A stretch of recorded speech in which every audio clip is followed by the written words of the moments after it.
Now, moving up to the shoulder, another great application of the Compex is for shoulder problems. Often what we find, those who've got those long-standing niggling shoulder problems have that real forward posture, internally rotated posture of their shoulder. So this Compex idea is great for getting retraction, again the mid and lower traps to fire up, again the shoulder rotators to fire up, to get them into a better position to offset long-term shoulder pain. The next series of exercises we're going to do is to help those clients or those patients who have sort of niggling shoulder problems. Often what we find is their scapula tends to sit in a bit too much protraction, so a bit too much away, and also the shoulders are turned inwards into internal rotation.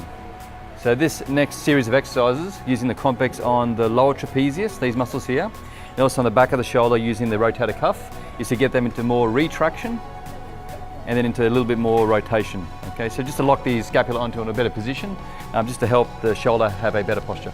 So what I've done is I've put 4 modules on the muscle at the back of his scapula. So I've got a module on the rotator cuff on this side and on this side, and then also on the lower trapezius over here in between the scapula.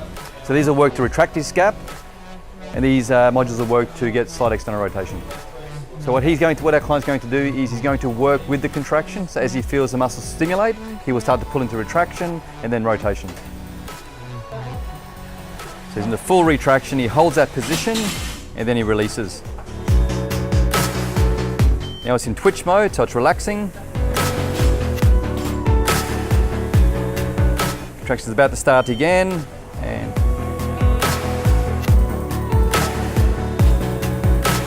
so it's a great exercise for those who've got those niggling shoulder problems, such as a rotator cuff irritation, a bursitis, those type of problems, just to get better scapular posture and better shoulder posture.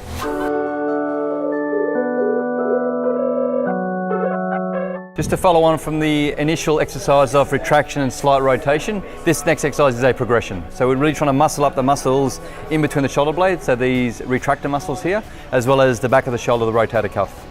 So what our client will do is he will work with the contraction again, so as he feels the Compex kick in, he will start to retract, and then he will hold the contraction and then slowly release. So contraction has come on, he's working with the contraction. It's a hold, and then a release. Now he's into a rest period.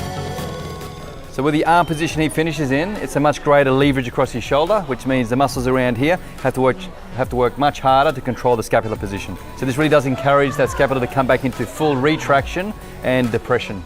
So here we have the retraction and now the rotation.